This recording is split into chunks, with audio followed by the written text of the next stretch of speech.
कोई भी समाज तब तक उन्नति नहीं कर सकता जब तक वो अपनी भाषा संस्कृति से कटा रहे। और झारखंड में जल्द पंचायत चुनाव कराने की मांग को लेकर भाजपा कार्यकर्ताओं ने प्रखंड मुख्यालयों में दिया धरना।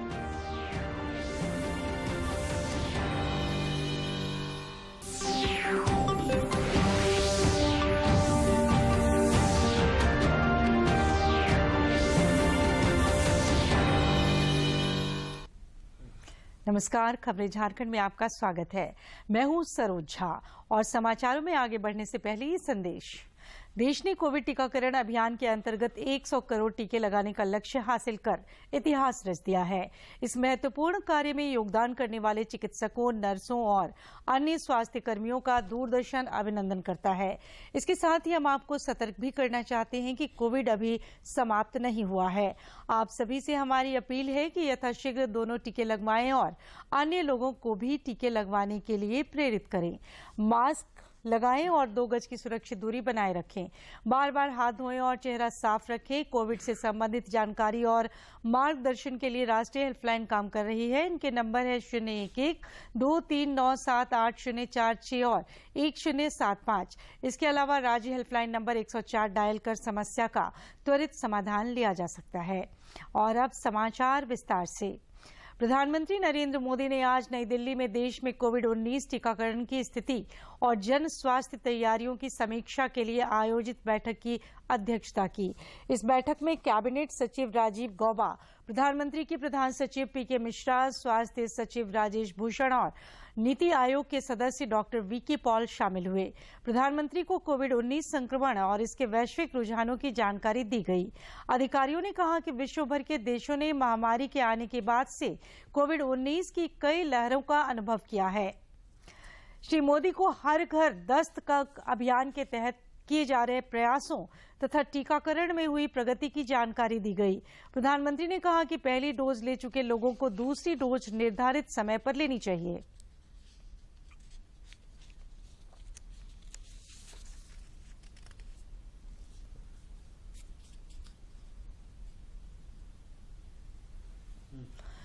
देश में कोरोना के खिलाफ जारी जंग में टीकाकरण अभियान तेज गति से चल रहा है। केंद्रीय स्वास्थ्य मंत्रालय के अनुसार देश में टीकाकरण का आंकड़ा 1 अरब 21 करोड़ को पार कर गया है।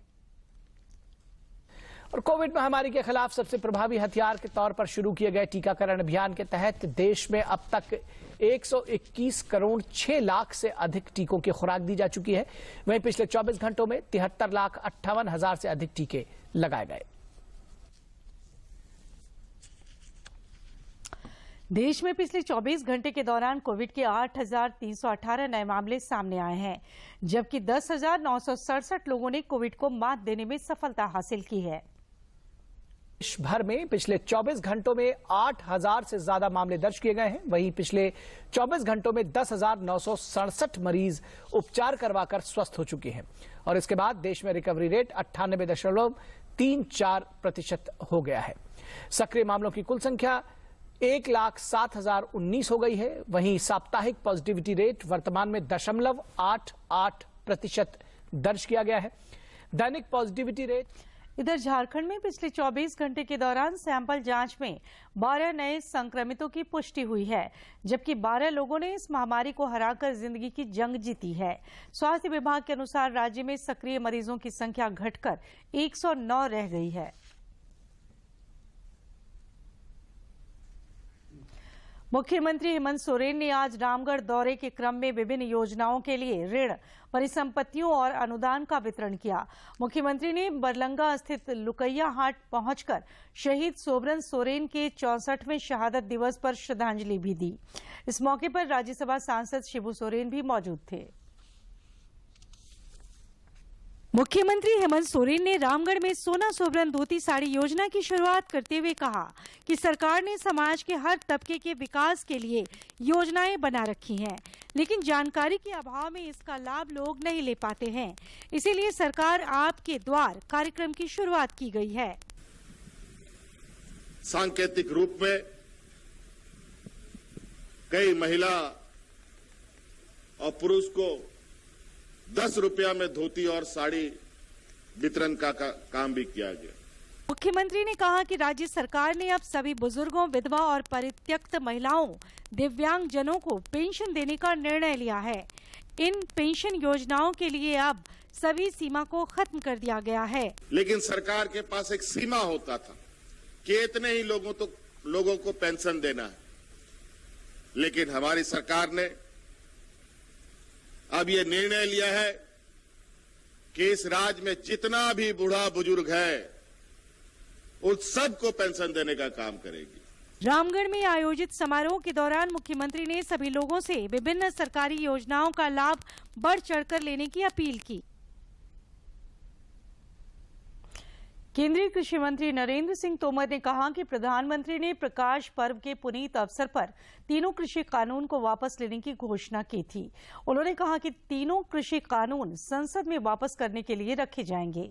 नरेंद्र मोदी जी ने गुरु नानक देव जी के प्रकाश पर्व के पुनीत अवसर पर इन तीनों कृषि कानूनों को रिपील करने की घोषणा की।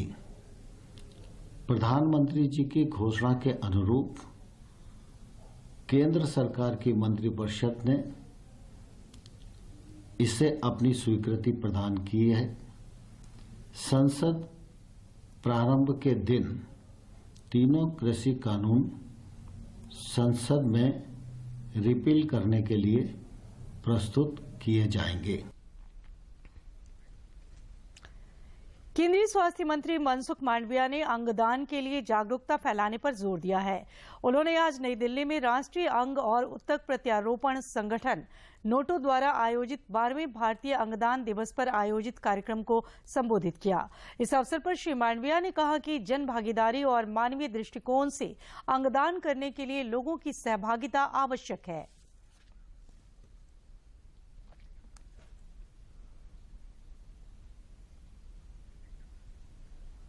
समाचारों का सिलसिला जारी रहेगा, लेकिन इस विराम के बाद।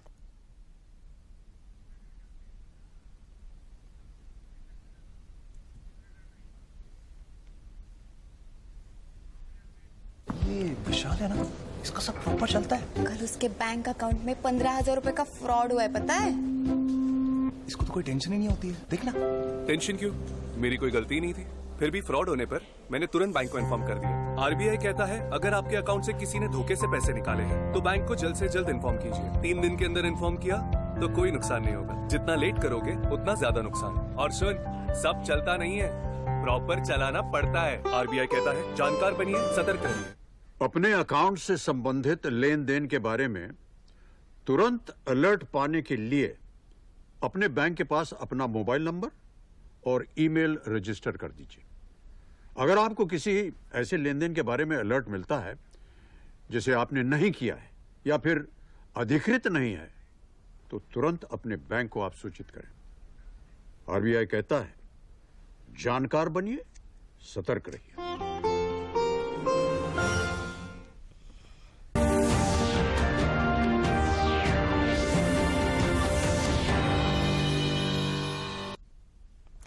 विराम के बाद खबरें झारखंड में आपका फिर से स्वागत है। राष्ट्रपति रामनाथ कोविंद ने आज कहा कि न्याय प्रणाली को और भी मजबूती मिलती है जब देश की तीनों संवैधानिक संस्थाएं न्यायपालिका, विधायिका और कार्यपालिका सामंजस्य के साथ अस्तित्व में हों। श्री कोविंद ने उच्चतम न्यायालय द्वारा नई दिल्ली में आयोजित 72वें संविधान दिवस के समापन समारोह को संबोधित करते हुए ये बात कही। राष्ट्रपति ने इस बात के लिए न्यायपालिका की सराहना की कि लोगों का इसमें अभी भी विश्वास बना हुआ है। Who explained the context of the drafting of a constitution for India. Also, on a practical note, he added, I quote, "It is essential for any constitution which is drawn up to make all the citizens realize that their basic privileges, education, social and economic are afforded to them, that there will be cultural autonomy, that nobody will be suppressed, that it will be a constitution which will be democratic in the true sense of the term, where from political freedom we will march on to economic freedom and equity." प्रधानमंत्री नरेंद्र मोदी के सलाहकार अमित खरे ने कहा कि कोई भी समाज तब तक उन्नति नहीं कर सकता जब तक वो अपनी भाषा संस्कृति से कटा रहे। श्री खरे केंद्रीय विश्वविद्यालय झारखंड परिसर में नई राष्ट्रीय शिक्षा नीति पर आयोजित सेमिनार में मुख्य वक्ता के रूप में अपनी बात रख रहे थे। प्रधानमंत्री नरेंद्र मोदी के सलाहकार अमित खरे ने शनिवार को रांची में नई राष्ट्रीय शिक्षा नीति पर आयोजित एक सेमिनार को संबोधित किया। इस दौरान उन्होंने कहा कि 36 साल बाद नई राष्ट्रीय शिक्षा नीति लाई गई है, जिसके पीछे की मूल भावना यह है कि एक तरफ यह वैश्विक व्यवस्था का अंग बने और दूसरी तरफ हम अपनी जड़ों से भी जुड़े रहें। और इसकी मूल भावना है, एक तरफ हम वैश्विक व्यवस्था का अंग बने और दूसरी तरफ अपनी जड़ों से जुड़े रहें। कोई भी समाज तब तक उन्नति नहीं कर सकता जब तक वो अपनी भाषा, अपनी संस्कृति, अपने समाज से कटा रहे। केंद्रीय विश्वविद्यालय झारखंड में आयोजित इस सेमिनार के दौरान उन्होंने कहा कि पहली बार स्थानीय भाषा में शिक्षा पर बल दिया गया है। कि पहली बार राष्ट्रीय शिक्षा नीति में स्थानीय भाषाओं में शिक्षा पर बहुत अधिक बल दिया गया है। कि मौलिक सोच, लोग पहले अपनी भाषा में सोचते हैं और फिर अनुवाद करके अंग्रेजी में बोलते हैं, वो मौलिक नहीं रहता। तो अगर ओरिजिनल थिंकिंग, मौलिक सोच होना है तो वो अपनी भाषा में ही हो सकता है। प्रधानमंत्री के सलाहकार ने अपने व्याख्यान में कहा कि हमारी शिक्षा प्रणाली में अब तक इनपुट पर ज्यादा जोर दिया जाता था, लेकिन अब हमें आउटकम पर ज्यादा ध्यान देने की जरूरत है। जब तक हम आउटकम्स की ओर ध्यान नहीं देंगे, अभी तक का ज्यादा जोर हमारी शिक्षा प्रणाली में इनपुट पे रहा है कि हमारे कितने नामांकन हुए और कितने पास आउट हो गए। But that is only input. We have to focus on the outcomes, not only on the outputs but on the outcomes. 36 साल बाद देश को मिली नई राष्ट्रीय शिक्षा नीति को सरल, सुलभ, सर्वग्राही और रोजगार परक बनाने का प्रयास किया गया है। ऐसे में इसकी बारीकियों से परिचित कराने की दिशा में प्रधानमंत्री के सलाहकार का यह व्याख्यान काफी महत्वपूर्ण हो जाता है। रांची से अवधेश गौतम के साथ मैं दिवाकर कुमार। कृषि मंत्री बादल ने कहा है कि पहाड़ी भूमि पर खेती करने वाले किसानों को चिन्हित कर उन्हें मोबाइल तकनीकी सहायता कराई जा रही है। श्री बादल ने आज चाईबासा में प्रमंडल स्तरीय समीक्षा बैठक के बाद पत्रकारों से बातचीत करते हुए कहा कि पैक्सों को समुचित पूंजी दी जा रही है और धान अधिप्राप्ति के लिए केंद्र भी खोले जा रहे हैं। कृषि मंत्री ने ये भी कहा कि बाजार समितियों को भी तकनीकी रूप से सक्षम बनाया जा रहा है। जो लोग खेती करके उसके पिता के साया उसके हाथ में नहीं है, वो उन किसानों को चिन्हित किया जा रहा है, उसे मोबाइल देके, टेक्नोलॉजी देके उसको जोड़ा जा रहा है। साथ ही जो हमारी बाजार समितियां हैं उनको भी ई-नैम के थ्रू, इसके थ्रू उसको भी एफपीओ का भी गठन किया जा रहा है कि हम यहाँ के किसानों को बाजार दें। कोल्ड रूम, ये सब भी, कोल्ड स्टोरेज, ये सब भी पाइपलाइन में है। हर तरीके से इंफ्रास्ट्रक्चर का तैयार करेंगे। झारखंड में पंचायत जल्द कराने की मांग को लेकर भाजपा कार्यकर्ताओं द्वारा आज विभिन्न प्रखंड मुख्यालयों में धरना दिया गया। बाद में पार्टी की ओर से राज्यपाल के नाम एक ज्ञापन प्रखंड विकास पदाधिकारी को सौंपा गया। पार्टी के प्रदेश अध्यक्ष सह राज्यसभा सांसद दीपक प्रकाश ने रांची के नामकुम प्रखंड में आयोजित धरना प्रदर्शन का नेतृत्व किया। और पंचायती व्यवस्था मजबूत हो, इसके लिए लगातार भारतीय जनता पार्टी काम करती है, प्रयास करती है। ग्राम स्वराज्य की धारणा लेकर भारतीय जनता पार्टी के कार्यकर्ता काम करते हैं, लेकिन ये सरकार पंचायती चुनाव, पंचायत का चुनाव से भाग रही है, डर रही है, सहमी हुई है। जबकि निर्वाचन आयोग ने चुनाव कराने के लिए पूरी तरह से तैयारी कर ली है और इसने राज्य की सरकार को अपना संदेश भी दे दिया। लेकिन राज्य की सरकार, तानाशाह सरकार, निरंकुश से भरी हुई सरकार, अहंकार से भरी हुई सरकार। राज्य में नर्सरी से ऊपर के बच्चों का स्कूल खोलने की मांग को लेकर private schools and children welfare association पासवा के एक शिष्टमंडल ने रांची में मुख्यमंत्री हेमंत सोरेन से मुलाकात कर उन्हें ज्ञापन सौंपा। नर्सरी से ऊपर के बच्चों का स्कूल खोलने की मांग हम लोगों ने रखा है। हम लोगों ने यह भी किया कि आरटीई कानून 2009 में 9 के कानून में 2019 में जो रघुवर दास जी ने फेरबदल किया उसको भी निरस्त किया जाए। माननीय मुख्यमंत्री जी ने हम लोगों की बातों को गंभीरता से सुना है और ये केंद्रीय खाद्य एवं सार्वजनिक वितरण उपभोक्ता मामले मंत्रालय की अपर सचिव निधि खरे ने आज रांची के कांके स्थित भारतीय विधिक माप विज्ञान संस्थान में अधिकारियों के साथ बैठक की।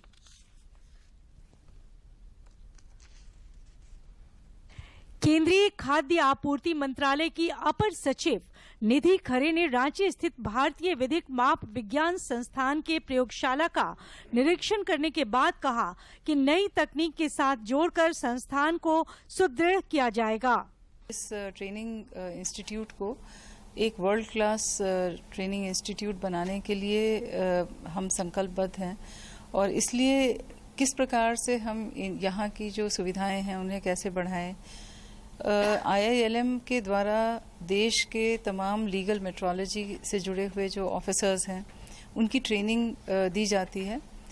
हमारा ये भी एक महत्व का विषय होगा कि हम विदेशों के भी जो लीगल मेट्रोलॉजी से जुड़े हुए जो कर्मी हैं उनको लेटेस्ट मॉडल से लेकर के जितने भी प्रेवलेंट मॉडल्स हैं उन सभी में ट्रेनिंग करें। अपर सचिव निधि खरे ने कहा कि क्वांटिटी की गारंटी किसी भी बाजार में होती है तो उसका फायदा सीधे तौर पर उपभोक्ता को मिलता है। तो मैं चाहती हूँ कि चूंकि हमारे देश का ये एक मात्र लीगल मेट्रोलॉजी से रिलेटेड ट्रेनिंग इंस्टीट्यूट है तो इसे एक देश के लेवल पे एक बड़ा इंस्टीट्यूट बनाया जाए, ज़्यादा से ज़्यादा कोर्सेज इसमें शामिल किए जाएं। इसमें जो हमारी इंडस्ट्री एसोसिएशंस हैं, कंज्यूमर ऑर्गेनाइजेशंस हैं, स्टेट के जो ऑफिसर्स हैं, दूसरे भी जो डिपार्टमेंट के या अन्य मिनिस्ट्रीज के भी जो लोग हैं उनकी भी यहाँ ट्रेनिंग की जाए ताकि अल्टीमेटली रांची स्थित भारतीय विधिक माप विज्ञान संस्थान में न सिर्फ देश के तमाम विधिक माप विज्ञान पदाधिकारियों को प्रशिक्षण दिया जाता है बल्कि विदेशों से भी पदाधिकारी प्रशिक्षण लेने आते हैं। रांची से सरिता की रिपोर्ट। राज्य के मुख्य निर्वाचन पदाधिकारी के रवि कुमार ने आज पलामू दौरे के क्रम में मेदिनीनगर समाहरणालय सभागार में पदाधिकारियों के साथ बैठक की। बाद में डाल्टनगंज के योध सिंह नामधारी महिला कॉलेज भी पहुंचे और स्वीप कार्यक्रम के तहत कॉलेज की छात्राओं से मतदान तथा मतदाता बनने के प्रति जागरूक होने की अपील की। उन्होंने मतदाता सूची में नाम जुड़वाने के लिए ऐप का उपयोग करने की अपील की।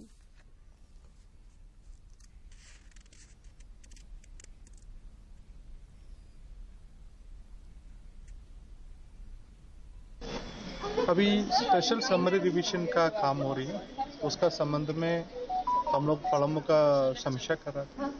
उसमें एक कड़ी है, यहाँ पर हम लोग को ये छात्र के बीच में वोटर हेल्पलाइन ऐप अन्य सुविधा के संबंध में जानकारी दी।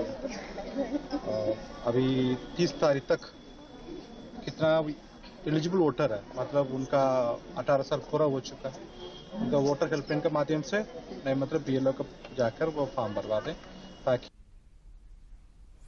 राज्य भर में मतदाता सूची का विशेष संक्षिप्त पुनरीक्षण कार्यक्रम चलाया जा रहा है। इसी क्रम में आज समाहरणालय परिसर जमशेदपुर से जिला निर्वाचन पदाधिकारी सह उपायुक्त सूरज कुमार, उप विकास आयुक्त परमेश्वर भगत और DRDA के निदेशक सौरभ सिन्हा द्वारा संयुक्त रूप से मतदाता जागरूकता रथ को हरी झंडी दिखाकर रवाना किया गया। ये रथ गांव-गांव भ्रमण कर मतदाताओं को जागरूक करेगा। इस मौके पर जिला निर्वाचन पदाधिकारी सह उपायुक्त ने कहा कि विशेष अभियान के माध्यम से मतदाता सूची में नाम जोड़ने का कार्य, शुद्धिकरण व पलायन कर चुके मतदाता का नाम हटाने का कार्य किया जा रहा है। हम लोगों को विभिन्न निर्वाचन के जो हमारे छूटे वोटर हैं या वैसे वोटर जिनको अपने वोटर ID कार्ड में कोई त्रुटि का निराकरण करवाना है, या फिर वैसे वोटर जो कि एक ही कॉन्स्टिट्यूंसी के हैं पर उनको एक पोलिंग बूथ से दूसरे पोलिंग बूथ में अपना नाम डलवाना है, या फिर वैसे वोटर जो कि यहाँ से चले गए हैं या उनके परिवार के कोई सदस्य की अगर मृत्यु हो गई है तो उनका नाम वोटर लिस्ट से हटवाना है। दक्षिण पूर्व रेलवे द्वारा आज अपने मुख्यालय परिसर गार्डन रिच में हेरिटेज वॉक का आयोजन किया गया। इस कार्यक्रम के माध्यम से लोगों को विभिन्न रेलवे प्रतिष्ठानों की समृद्ध विरासत के बारे में जानकारी दी गई। सिमडेगा जिला हॉकी के हब में उभरकर सामने आ रहा है। आजकल यहां राज्य के होनहार हॉकी खिलाड़ियों को प्रशिक्षण दिया जा रहा है, जिससे कि वे बेहतर प्रदर्शन कर सकें। बेहतर खिलाड़ियों का ट्रायल के माध्यम से चयन किया जा रहा है, जिससे कि वे आगामी प्रतिस्पर्धाओं में भाग ले सकें। प्रधानमंत्री नरेंद्र मोदी कल 28 नवंबर को आकाशवाणी पर मन की बात कार्यक्रम में देश विदेश के लोगों के साथ अपने विचार साझा करेंगे। आकाशवाणी और दूरदर्शन के समूचे नेटवर्क पर इसका प्रसारण होगा। कार्यक्रम आकाशवाणी समाचार की वेबसाइट और न्यूज ऑन AIR ऐप पर भी उपलब्ध रहेगा। आकाशवाणी समाचार, दूरदर्शन समाचार, प्रधानमंत्री कार्यालय तथा सूचना और प्रसारण मंत्रालय के YouTube चैनलों पर भी ये सीधा प्रसारित होगा। मन की बात। माननीय प्रधानमंत्री श्री नरेंद्र मोदी भारत की जनता से साझा करेंगे अपने मन की बात रविवार 28 नवंबर सुबह 11 बजे। माननीय प्रधानमंत्री के प्रसारण के तुरंत बाद मन की बात का प्रादेशिक भाषाओं में अनुवाद आकाशवाणी और दूरदर्शन के संबद्ध प्रादेशिक केंद्रों से किया जाएगा।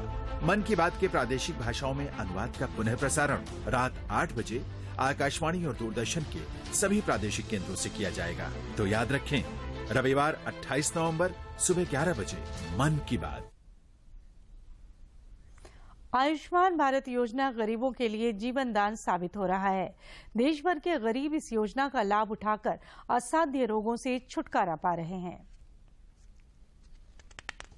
केंद्र सरकार की महत्वाकांक्षी आयुष्मान भारत योजना गरीबों के लिए मददगार साबित हो रही है। इस योजना के तहत गरीब मुफ्त में इलाज करवा रहे हैं। गिरिडीह के बिरनी प्रखंड के रहने वाले महेश राम भी इन्हीं लाभुकों में से एक हैं। युवा अवस्था में ही इनकी किडनी खराब हो गई थी। गरीबी के कारण डायलिसिस नहीं करवा पाते थे। आयुष्मान भारत योजना से अब इनका इलाज संभव है।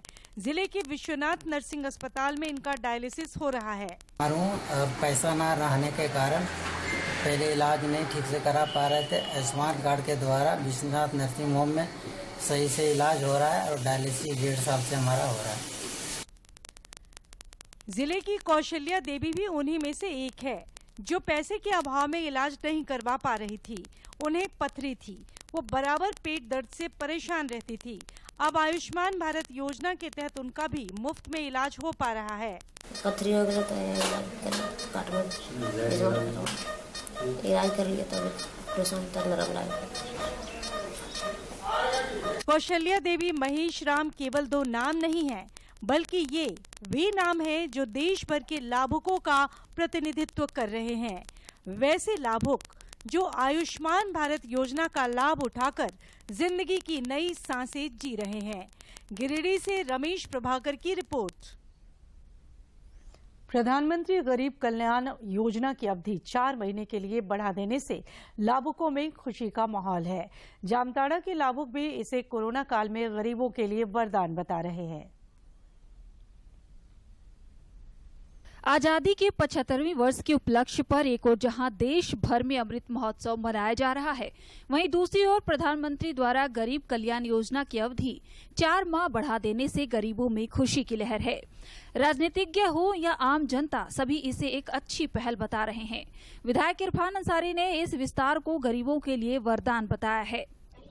अनाज हम लोग दे रहे हैं, लेकिन उनको नहीं मालूम है कि हम अनाज कहाँ से ले रहे हैं।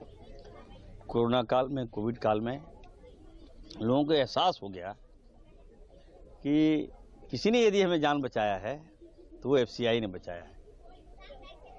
तो आज अगर हम लोग अमृत दिवस मना रहे हैं तो ये गर्व की बात है, अच्छी बात है। हम लोग उत्सव मना रहे हैं। इधर योजना के विस्तार की घोषणा के साथ ही लाभुकों की आंखों में खुशी की चमक दौड़ गई है। लोग प्रधानमंत्री नरेंद्र मोदी को बधाई देते नहीं थक रहे हैं। फ्री में अनाज दिया, उसके लिए मोदी जी को धन्यवाद। प्लस और 4 महीना का जो बढ़ा दिया उसके लिए भी धन्यवाद। मोदी सरकार ने अनाज दिया है लॉकडाउन में, अभी भी 4 महीना बढ़ा दिया है, इसीलिए मोदी सरकार को धन्यवाद। कोरोना काल में मोदी जी ने अनाज दिया हम लोग को, उसके लिए मोदी जी को धन्यवाद। लाभुकों का कहना है कि योजना के विस्तार ने उन जैसे जरूरतमंद परिवारों के लिए राहत का काम किया है।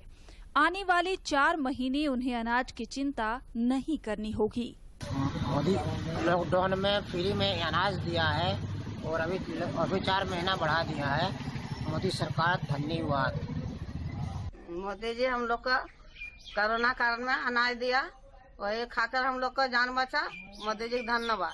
मोदी सरकार अनाज दिया कोरोना काल में, तब हम लोग का जान बचा। कोरोना काल में देश ने जिस त्रासदी को देखा और झेला, ऐसे में इस तरह की योजना न केवल जनता को राहत देने का काम कर रही है, बल्कि आने वाले दिनों में आगे बढ़ने के लिए भी राह दिखा रही है।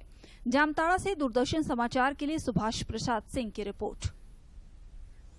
आजादी के सफर की आज की कड़ी में हम जानते हैं लोकसभा के पहले अध्यक्ष गणेश मालवंकर और महान कवि हरिवंश राय बच्चन के बारे में।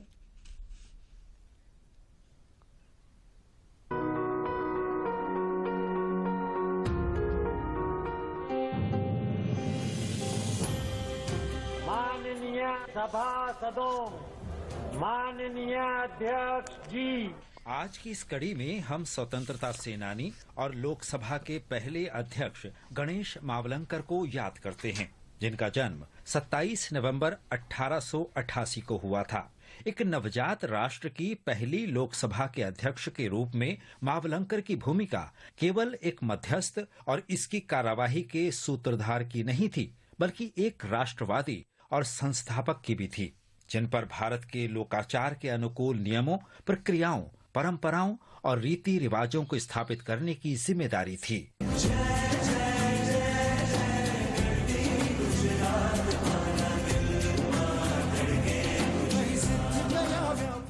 गुजरात के बड़ौदा में जन्मे मावलंकर पेशे से वकील थे। सामाजिक कार्यों में भी उनकी गहरी रुचि थी, जिसके कारण वे सरदार वल्लभ भाई पटेल और महात्मा गांधी जैसे प्रतिष्ठित राष्ट्रीय नेताओं के संपर्क में आए। उन्होंने 1930-1940 के दशक में गुजरात में स्वतंत्रता आंदोलन में सक्रिय भूमिका निभाई। वे कई बार जेल गए और लगभग 6 साल जेल में बिताए। मावलंकर ने लगभग 2 दशकों तक खुद को अहमदाबाद नगर पालिका के लिए समर्पित कर दिया था। वे 1937 में अहमदाबाद शहर का प्रतिनिधित्व करने वाली तत्कालीन बॉम्बे विधानसभा के लिए चुने गए। उन्हें 1946 में केंद्रीय विधानसभा का अध्यक्ष चुना गया था। मावलंकर 17 नवंबर 1947 को संविधान सभा के अध्यक्ष के पद के लिए चुने गए और 26 नवंबर 1949 को स्वतंत्र भारत के संविधान को अंगीकार करने के साथ मावलंकर अंतरिम संसद के अध्यक्ष बने और 1952 में पहली लोकसभा के गठन तक अध्यक्ष पद पर बने रहे। इस दौरान मावलंकर ने ये सुनिश्चित किया कि देश में प्रतिनिधि संसद के सुचारू कामकाज के लिए 1951-52 में पहली लोकसभा के चुनाव से पहले सभी आवश्यक नियमों, प्रक्रियाओं और परंपराओं को लागू किया जाए। इसलिए किसी को आश्चर्य नहीं हुआ जब 15 मई 1952 को मावलंकर को स्वतंत्र भारत की पहली लोकसभा के अध्यक्ष के रूप में चुना गया। मावलंकर ने लोकसभा अध्यक्ष के रूप में अपने कार्यकाल के दौरान कई नए नियमों और प्रक्रियाओं को लागू किया। उन्होंने नई स्थितियों के अनुरूप मौजूदा नियमों और प्रक्रियाओं में संशोधन भी किया। उनकी पहल पर प्रश्नकाल संसदीय सत्रों का एक नियमित और सार्थक पहलू बन गया।